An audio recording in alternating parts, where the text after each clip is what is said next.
మన గౌరవ శాసన మండలి సభ్యులు సుధాకర్ రెడ్డి గారు సంతృప్తికరంగా సావధానంగా సమాధానం కావాలన్నారు. నేనైతే చెప్పడానికి సిద్ధంగా ఉన్నా అధ్యక్ష.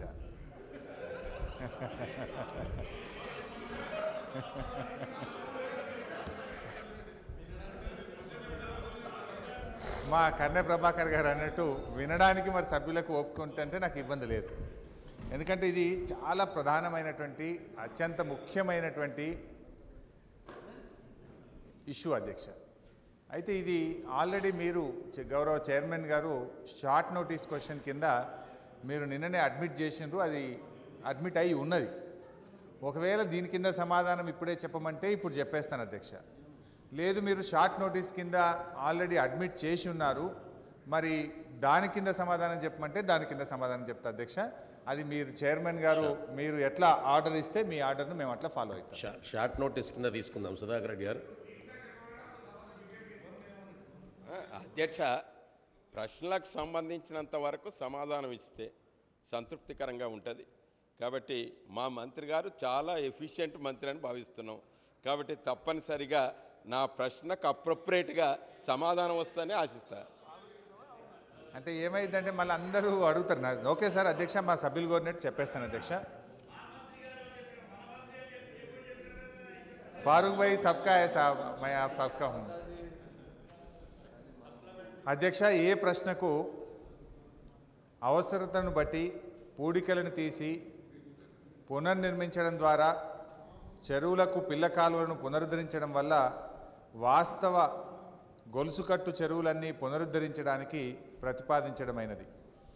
గొలుసుకట్టు చెరువు విధానం వర్తింపు అయ్యే విధంగా దశలవారీగా ఈ 5 సంవత్సరాల్లో 46,531 చెరువులన్నింటినీ పునరుద్ధరించడానికి ప్రణాళికను కూడా రూపొందించడమైనది.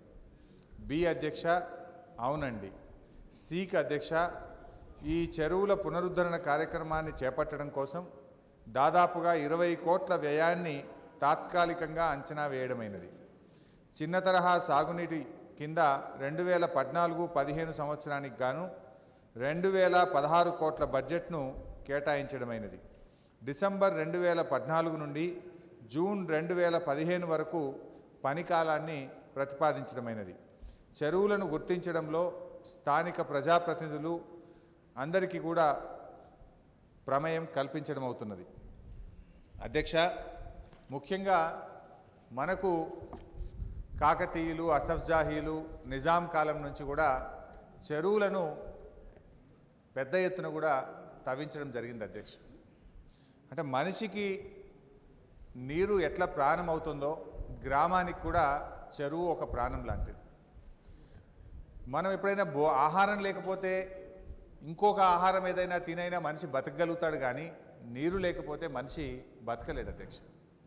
అందువల్లనే మనము పాత రోజుల నుంచి కూడా చూస్తూ ఉంటే అధ్యక్ష, నీరు ఎక్కడ ఉంటే ఆ నీటి దగ్గరనే మనిషి యొక్క జీవన మనుగడ అనేటువంటిది ప్రారంభమైంది అధ్యక్ష. రాను రాను రాను రాను మనిషి ఆ వర్షాలు పడ్డప్పుడు నీళ్లను ఎట్లా ప్రిజర్వ్ ఈ చెరువుల తవ్వకాలు అనేటువంటివి ప్రారంభమైనాయి అధ్యక్ష. దాదాపుగా మన తెలంగాణ ప్రాంతంలో 46,000కు పైగా చిన్న నీటి వనరులు ఉన్నాయి అధ్యక్ష. అది చెరువు కావచ్చు, కుంట కావచ్చు, చెక్ డ్యామ్ కావచ్చు, అది ఏదైనా దాదాపు 46,000 ఉన్నాయి అధ్యక్ష.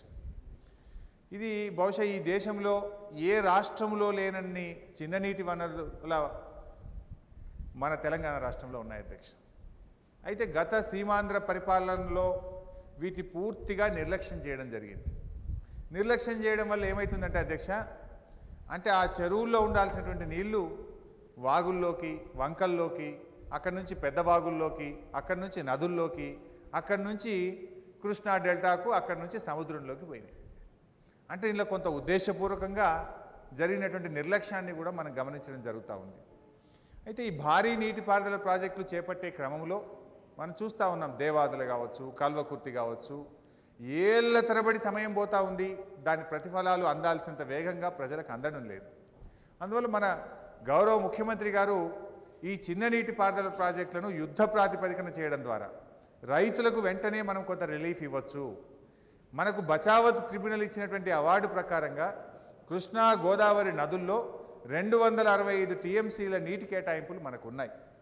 265 టీఎంసీలు అంటే దాదాపు 26 లక్షల ఎకరాలు డైరెక్ట్గా చెరువుల కింద మనకు సాగు కావాల్సినటువంటి అవసరం ఉంది. కానీ అది జరగడం లేదు. 26 లక్షలు కాదు కదా, ఈరోజు 7 లక్షలు కూడా అయినటువంటి పరిస్థితి లేకుండా పోయింది. సో దాన్ని పూర్తి స్థాయిలో పునరుద్ధరించాలనేటువంటిది ప్రభుత్వం లక్ష్యంగా పెట్టుకుంది అధ్యక్ష. అయితే ఈ చెరువుల పునరుద్ధరణ కార్యక్రమం వల్ల అనేకమైనటువంటి ప్రత్యక్షంగా పరోక్షంగా ప్రజలకు మరి ఉపయోగపడేటువంటి అవకాశం ఉంది అధ్యక్ష. ఈ చెరువులను పునరుద్ధరించడం ద్వారా ప్రత్యక్షంగా సాగునీటి సౌకర్యాన్ని రైతులకు కల్పించడంతో పాటు ఆ చెరువు కింద ఉండేటువంటి బావుల్లో కూడా నీటి లభ్యత పెరుగుతుంది. అంటే ఈ బోర్లు ఎండిపోయి బావులు ఎండిపోయి అప్పుడప్పుడు రైతులు ఆత్మహత్యలు చేసుకున్నటువంటి పరిస్థితి ఉంది. సో ఆ బావుల్లో నీటి లభ్యత పెరగడం ద్వారా పరోక్షంగా కూడా ఆయకట్టు పెరిగేటువంటి అవకాశం. అదేవిధంగా చెరువులు నిండా నీళ్లు ఉన్నప్పుడు అధ్యక్ష మన ఫిషర్మెన్ కమ్యూనిటీ అంటే బెస్త వాళ్లకు చేపలు పట్టుకొని తమ జీవన వృత్తిని కొనసాగించే అవకాశం ఉంటుంది. వాషర్మెన్ కమ్యూనిటీ బట్టలు ఉతకడం ద్వారా తమ జీవనాన్ని కొనసాగించేటువంటి అవకాశం ఉంది. చెరువు గట్ల మీద ఈత చెట్లు తాటి చెట్లు పెంచడం ద్వారా అక్కడ కూడా మన గీత కార్మికులకు కూడా మరి వారి వృత్తిని కూడా బలోపేతం చేసేటువంటి అవకాశం ఉంటుంది. అదేవిధంగా అధ్యక్ష పశువులు కానీ గొర్రెలు మేకలు కానీ ఆ చెరువులో నీళ్లు ఉన్నప్పుడు ఈ మధ్యలో మనం చూస్తూ ఉంటాం, నీళ్ళ కోసం గొర్రెలను కొట్టుకొని పోతున్నటువంటి పరిస్థితి ఉంది మా యాదవ్ సోదరులు. కానీ ఆ గ్రామాల్లోని నీళ్లు ఉంటే ఆ వాటన్నిటికీ కూడా నీళ్లు తాగేటువంటి అవకాశం కూడా దొరుకుతుంది అధ్యక్ష. అన్నిటి ప్రకృతి కూడా వాస్తవానికి ఏమైపోయింది అధ్యక్ష, నీళ్లు లేక ప్రకృతి మొత్తం చెట్లు అన్నీ కూడా ఎండిపోయి అసలు ప్రకృతి సమతుల్యత కూడా లోపిస్తూ ఉంది అధ్యక్ష. సో ప్రత్యక్షంగా పరోక్షంగా ఇది చాలా కీలకమైనటువంటి అంశం. ఇది రాష్ట్రానికి తెలంగాణ రాష్ట్రంలో అత్యంత ముఖ్యమైనటువంటి అంశంగా గౌరవ ముఖ్యమంత్రి గారు గుర్తించి ఈ కార్యక్రమాన్ని మిషన్ కాకతీయ పేరు మీద నామకరణం చేయడం జరిగింది అధ్యక్ష. ఎందుకంటే కాకతీయుల కాలంలో ఈ చెరువుల పునరుద్ధరణ చెరువుల తవ్వకం ప్రారంభమైంది కనుక మిషన్ కాకతీయ చెరువుల పునరుద్ధరణ కార్యక్రమంగా దీన్ని రూపకల్పన చేసుకోవడం జరిగింది అధ్యక్ష. అంటే కాకతీయులను స్ఫూర్తిగా ఈ యొక్క చెరువుల పునరుద్ధరణ ఉద్యమాన్ని ముందుకు తీసుకుపోవాలని ప్రభుత్వం ఆలోచన చేస్తూ ఉంది. మీరు మన తెలంగాణ లోగోలో అధ్యక్ష మీ పైన ఉంది అధ్యక్ష, మీ చైర్ పైన ఉంది కాకతీయ ముఖద్వారాన్ని మీ పైన మనం చూడగలుగుతూ ఉన్నాం. అంటే ఈ లోగోలోనే ప్రభుత్వం యొక్క అధికారిక లోగోలో కేవలం ఒక సింబల్గా పెట్టుకోవడం కాదు, ఆచరణలో కూడా కాకతీయుల యొక్క చెరువు కార్యక్రమాన్ని మనం పునరుద్ధరించడం ద్వారా ఆచరణలో చూపాలనేటువంటి ఆలోచన కూడా ఈరోజు ఈ ప్రభుత్వం చేస్తూ ఉంది అధ్యక్ష. అధ్యక్ష మరి ఈరోజు కాకతీయులు ఆ రోజు వేలాది చెరువులను తవ్వించి ఈ ప్రాంతాన్ని సుభిక్షంగా చేసినటువంటి చరిత్ర ఘనత వారికి ఉంది. మరి దాన్ని స్ఫూర్తిగా తీసుకొని ఆ చెరువులన్నీ పునరుద్ధరించాలని చెప్పి ప్రభుత్వం ఆలోచన చేస్తూ ఉంది. అందుకే అధ్యక్ష ఈ కార్యక్రమాన్ని రాష్ట్రంలో ఉన్నటువంటి 46,000కు పైగా ఉన్నటువంటి ఈ చిన్ననీటి వనరులను 5 దశలుగా ప్రతి సంవత్సరానికి 20% చొప్పున వచ్చే 5 ఏళ్లలో మొత్తం చెరువులు కుంటలు అన్నిటినీ కూడా పునరుద్ధరించాలని చెప్పి ప్రభుత్వం మరి ఒక ప్రణాళిక రూపకల్పన చేసింది. అందుకే ఈ బడ్జెట్లో గతంలో ఎప్పుడూ కేటాయించిన విధంగా ఉమ్మడి రాష్ట్రంలో కూడా ఇన్ని డబ్బులు ఇవ్వలేదు అధ్యక్ష. తెలంగాణ 10 జిల్లాలకు గాను అంటే హైదరాబాద్లో తక్కువగా ఉంటాయి, ఈ ఉన్న 9 జిల్లాలకు కూడా 2,000 కోట్లను బడ్జెట్లో పెట్టడం జరిగింది అధ్యక్ష. అంటే మార్చి తర్వాత మళ్ళీ కొత్త బడ్జెట్ వస్తుంది. మనకు పనికాలం ఏమైందంటే అధ్యక్ష ఇది డిసెంబర్ నుంచి మొదలుకుంటే మే వరకు ఈ చెరువుల్లో పని చేసుకునేటువంటి అవకాశం ఉంటుంది. అందువల్ల ఈ సంవత్సరం మరి దాదాపుగా 9,000 చెరువులు ఈ సంవత్సరం ఈ పునరుద్ధరణ కార్యక్రమంలో చేయాలని చెప్పి మేము జిల్లాల వారీగా కూడా చేసుకున్నాం. అయితే ఇంత పెద్ద కార్యక్రమం జరగాలన్నప్పుడు ఇప్పుడు ఉన్నటువంటి వ్యవస్థను కూడా పటిష్టపరచాల్సిన అవసరాన్ని ప్రభుత్వం గుర్తించింది. ఈరోజు ఉన్నటువంటి పరిస్థితుల్లో ఈ పనులు జరగేటువంటి అవకాశం లేదు అనేటువంటి దాన్ని దృష్టిలో పెట్టుకొని అనేకమైనటువంటి మార్పులను వ్యవస్థలో తీసుకురావడం జరిగింది. దాంట్లో భాగంగా మీరు ఉదాహరణకు గమనిస్తే అధ్యక్ష 4 జిల్లాలకు ఒక సూపరింటెండెంట్ ఇంజనీర్ ఉన్నారు అధ్యక్ష. హైదరాబాద్, రంగారెడ్డి, మహబూబ్ నగర్, నల్లగొండ 4 జిల్లాలకు మొత్తం మైనర్ ఇరిగేషన్కు ఒకటే ఎస్సీ అధ్యక్ష. అదే ఆంధ్ర ప్రాంతంలో చెరువులు తక్కువ ఉన్న జిల్లాకు ఎస్సీ ఇచ్చుకున్నారు అప్పుడు. కానీ తెలంగాణలో 4 జిల్లాలకు ఒకటే ఎస్సీ అధ్యక్ష. మరి ఏ రకంగా పనులు జరుగుతాయి? మహబూబ్ నగర్ జిల్లాలో దాదాపు 7,480 చెరువులు ఉన్నాయి మహబూబ్ నగర్ జిల్లాలో. నల్లగొండ జిల్లాలో 4762, రంగారెడ్డిలో 2851. వీటన్నిటికీ ఒకే ఎస్సీ ఉండే అధ్యక్ష. అసలు ఈ పని జరగాలంటే ముందు వ్యవస్థను బలోపేతం చేసుకోవాలనే ఉద్దేశంతో మా ముఖ్యమంత్రి గారు 10 జిల్లాలకు 10 మంది ఎస్సీలను 10 సర్కిల్ కార్యాలయాలను ఏర్పాటు చేస్తూ ప్రభుత్వం నిర్ణయం తీసుకుంది. అసలు కరీంనగర్ జిల్లాకు ఎస్సీ లేడు అధ్యక్ష. ఆదిలాబాద్ జిల్లా నిర్మల్లో ఉండేటువంటి ఎస్సీ గారు కరీంనగర్ జిల్లాలో ఉండే చెరువులు కుంటల్ని చూడాలి. కరీంనగర్ జిల్లాలో 5939 చెరువులు ఉన్నాయి. ఆయన ఆదిలాబాద్ జిల్లాలో ఉన్నటువంటి 3951 చెరువులతో పాటు కరీంనగర్ జిల్లాను పర్యవేక్షించాలంటే ఎక్కడ ఆదిలాబాదు, ఎక్కడ కరీంనగరు, ఎక్కడ సాధ్యమైంది అధ్యక్ష? అందువల్ల మా ముఖ్యమంత్రి గారు ఆలోచన చేసి మన ముఖ్యమంత్రి గారు ఈ మొత్తం జిల్లాకు ఒక ఎస్సీని ఇచ్చినాం. ప్రతి 2 లేదా 3 నియోజకవర్గాలకు ఒక ఎగ్జిక్యూటివ్ ఇంజనీర్ని ఇచ్చాం. ప్రతి నియోజకవర్గానికి ఒక డెప్యూటీని ఇచ్చాం. ప్రతి మండలానికి ఒక ఏఈని ఇచ్చాం. కొన్ని పెద్ద నియోజకవర్గాలు ఉదాహరణకు ఆలేరు 7 మండలాలు ఉన్నాయి, ఒక డిప్యూటీ సరిపోడని చెప్పి యాదగిరిగుట్టకు ఒక డిప్యూటీ ఇచ్చినాం, ఆలేరులో ఒక డిప్యూటీ ఇచ్చినాం. అంటే అవసరమైతే ఒక నియోజకవర్గంలో అక్కడ ఉండేటువంటి పనిని, చెరువులను, విస్తీర్ణాన్ని బట్టి 2 డిప్యూటీలను కూడా ఇచ్చినాం అధ్యక్ష.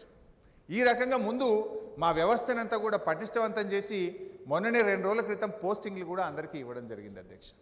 ఇది యంత్రాంగం అధ్యక్ష. రెండవది అధ్యక్ష, వాళ్ళకు అవసరమైన సర్వే ఎక్విప్మెంట్ లేదు అసలు. ఇప్పుడు ఆ సర్వే ఎక్విప్మెంట్ను కొనడానికి టెండర్స్ కూడా పిలిచినాం అధ్యక్ష. లేటెస్ట్ సర్వే ఎక్విప్మెంట్స్ను ఈ ఇంజనీర్లందరికీ కూడా ఇవ్వడం జరుగుతూ ఉంది అధ్యక్ష. కొంతమంది అనుభవం ఉన్నటువంటి రిటైర్డ్ ఇంజనీర్లను కూడా తీసుకుందాం. ఈ కొత్తగా రిక్రూట్ అయినటువంటి ఏఈల్లో కొంతమందికి అనుభవం తెలవట్లేదని చెప్పి దాదాపు ఒక 100 మంది రిటైర్డ్ ఇంజనీర్లను తీసుకోవడానికి కూడా ప్రభుత్వం ప్రత్యేకంగా అనుమతి ఇచ్చింది. చెరువుల మీద, కుంటల మీద అవగాహన ఉన్నటువంటి వాళ్ళను, వారి యొక్క అవసరాలను తీసుకోవాలనేటువంటి ఉద్దేశంతో ఒక 100 మంది కొత్తగా రిటైర్డ్ ఇంజనీర్లను తీసుకోవడానికి కూడా అనుమతి ఇచ్చినాం. ఇది కాకుండా అధ్యక్ష, సర్వే ఎక్విప్మెంట్తో పాటు ల్యాప్టాప్లు కూడా ఇస్తున్నాం అధ్యక్ష. ప్రతి మండలంలో ఉండేటువంటి ఒక ఏఈ గారికి ల్యాప్టాప్ కూడా ఇస్తున్నాం అధ్యక్ష. అంటే చెరువు పనిని ప్రారంభించడానికి ముందు ఆ ఫోటో తీసి వెబ్సైట్లో పబ్లిక్ డొమైన్లో పెడతాం అధ్యక్ష. ఎవరు ఎక్కడున్నా చూసుకోవచ్చు. పని ప్రారంభానికంటే ముందు ఎట్లుంది, పని ప్రారంభమయ్యేటప్పుడు ఎట్లా జరుగుతూ ఉంది, పని పూర్తయిన తర్వాత ఏం జరిగింది, మొత్తం కూడా పబ్లిక్ డొమైన్లో ప్రతి పనిని కూడా పెట్టాలనుకున్నాం అధ్యక్ష. అంటే పారదర్శకతను పెంచాలనేది ప్రభుత్వ ఆలోచన. నామినేషన్ మీద ఒక్క పని కూడా ఇవ్వద్దని మన ముఖ్యమంత్రి గారు నిర్ణయించింది అధ్యక్ష. ప్రతి పనిని కూడా ఈ ప్రొక్యూర్మెంట్ టెండర్ విధానంలోనే చేయాలని. ఈ పాత పద్ధతిలో పెద్ద పెద్ద బడా కాంట్రాక్టర్లను ఎంకరేజ్ చేయకుండా ఏ చెరువుకు ఆ చెరువు టెండర్ పిలవాలనేటువంటి ఉద్దేశం. ప్రతి చెరువును కూడా ఈ ప్రొక్యూర్మెంట్లో పిలవాలని చెప్పి నిర్ణయించిన అధ్యక్ష. అంటే మళ్ళీ పెద్ద కాంట్రాక్టర్లు వచ్చి మళ్ళీ వాళ్ళు సబ్ కాంట్రాక్ట్లు ఇచ్చి కమిషన్ల కోసం పని జరిగేటువంటి పరిస్థితి ఉండొద్దు. ఏ చెరువుకు ఆ చెరువు టెండర్ పిలవాలి, ఈ ప్రొక్యూర్మెంట్ విధానంలో పిలవాలని చెప్పి ప్రభుత్వం నిర్ణయించిన అధ్యక్ష. మరి ఇన్ని టెండర్లు పిలవాలంటే ఇవన్నీ చీఫ్ ఇంజనీర్ ఆఫీస్కు రావాలంటే చాలా ఆలస్యం అయిపోతుందని చెప్పి మైనర్ ఇరిగేషన్లో 2 చీఫ్ ఇంజనీర్ పోస్టు క్రియేట్ చేసినాం అధ్యక్ష. Chief engineer Godavari, chief engineer Krishna. Chief engineer Krishna కింద హైదరాబాద్, మహబూబ్ నగర్, నల్లగొండ, రంగారెడ్డి, ఖమ్మం జిల్లాను పెట్టినాం అధ్యక్ష. చీఫ్ ఇంజనీర్ గోదావరి కింద మెదక్, కరీంనగర్, ఆదిలాబాద్, వరంగల్, నిజామాబాద్ జిల్లాలను చీఫ్ ఇంజనీర్ గోదావరి కింద పెట్టాం. అంటే ఒక 5 జిల్లాలు సిఈ గోదావరి, 5 జిల్లాలు సిఈ కృష్ణ మైనర్ ఇరిగేషన్ కోసం 2 చీఫ్ ఇంజనీర్లు పెట్టాం అధ్యక్ష. పెట్టడమే కాకుండా ఇది సింప్లిఫై చేసే విధంగా ఒక 50 లక్షల రూపాయల వరకు పనిని టెక్నికల్ శాంక్షన్ మరియు టెండర్ పిలిచేటువంటి అధికారాన్ని ఈ గారికి ఇచ్చినాం అధ్యక్ష. 1 కోటి రూపాయల వరకు టెక్నికల్ శాంక్షన్, టెండర్ పిలిచేటువంటి అధికారాన్ని ఆ జిల్లాలో ఉండేటువంటి ఎస్సీ గారికి ఇవ్వడం జరిగింది అధ్యక్ష. 2 కోట్ల రూపాయల వరకు చీఫ్ ఇంజనీర్ గారికి ఇవ్వడం జరిగింది అధ్యక్ష. అంతకు పైన ఉన్నటువంటి పనులను సిఓటీకి పంపే విధంగా ఈ యొక్క దీన్ని మార్పులు చేర్పులు చేయడం జరిగింది. మనకు పనికాలం తక్కువగా ఉంటుంది కనుక, వేగంగా పనులు చేయాల్సినటువంటి అవసరం ఉంది కనుక ఇప్పుడు ఉన్నటువంటి టెండర్ విధానంలో ఈ ప్రక్రియ పూర్తి కావడానికి 2 నుంచి 3 నెలలు పడతా ఉంది అధ్యక్ష. మరి పనిచేసేదే డిసెంబర్ నుంచి మే దాకా అయితే మనం డిసెంబర్లో టెండర్లు పిలిపించి ఫిబ్రవరి, మార్చి దాకా అగ్రిమెంట్లు చేసేయడం మీదనే టైం వేస్ట్ కావద్దనేటువంటి ఉద్దేశంతో దీన్ని 15 రోజులకు కుదించాం. టెండర్లన్నీ 7 రోజుల్లో పిలవాలని, మరో 7 రోజుల్లో అగ్రిమెంట్లు చేసుకునే విధంగా ఈ కాల పరిమితిని కూడా తగ్గిస్తూ వారికి అధికారులు ఇవ్వడం జరిగింది. అంటే యుద్ధ ప్రాతిపదికన పనులు జరగాలి, పారదర్శకంగా పనులు జరగాలి, ఈ ప్రొక్యూర్మెంట్ విధానంలోనే టెండర్లు పిలవాలి, ఏ చెరువుకు ఆ చెరువు టెండర్ పిలిచే విధంగా ఈ ప్రక్రియనంతా కూడా ఏర్పాటు చేయడం జరిగింది. ఇకపోతే అధ్యక్ష, ఈ చెరువులు మొదటి సంవత్సరం చేపట్టేటువంటి చెరువుల్లో గతంలో కేంద్ర ప్రభుత్వం నుంచి ట్రిబులార్ కింద వచ్చినటువంటి చెరువులు కొన్ని ఉన్నాయి. అదేవిధంగా వరల్డ్ బ్యాంక్ నుంచి కూడా కొన్ని చెరువులు చేపట్టడం జరిగింది. అయితే ట్రిబులార్లో కానీ వరల్డ్ బ్యాంకులో కానీ గతంలో ఏం చేసేవాళ్ళమంటే ఆ తూమునో అలుగునో మరమ్మతు చేసినాం, కట్ట మీద ఇంత మట్టి పోసినాం తప్ప పూడిక మాత్రం తీసేటువంటి కార్యక్రమం జరగలేదు. పూడిక తీయకపోవడం వల్ల చెరువులన్నీ కూడా తాంబాలాలుగా పల్లెల్లాగా తయారైపోయినాయి. ఆ చెరువులు నిండా మట్టి. సార్ నవ్వుతుంది సార్, సమగ్రంగా చెప్పమన్నారు, సవివరంగా చెప్పమంటే చెప్తున్నా, మరి వద్దంటే కూర్చుంటానండి, ఏం చేయాలి సార్? ఇంకా చాలా చెప్పేది ఉంది, మీ ఐడియా కోసమే చెప్తున్నానే. మీకు ఇవన్నీ తెలిస్తే మీ నియోజకవర్గాల్లో మీ జిల్లాల్లో మీరు ఇన్వాల్వ్ అవుతారు, బాగా చేపిస్తారు, మీకు అన్ని విషయాలు తెలవాలి, గౌరవ సభ్యులకు అన్ని విషయాలు తెలవాలని చెప్పే ప్రయత్నం చేస్తున్నా. నేను వేరే రాజకీయం చెప్తలేను, పాత ముచ్చట్లకు పోతలేను, మేము చేసే మంచి ముచ్చట్లే చెప్తున్నా కదా నేను.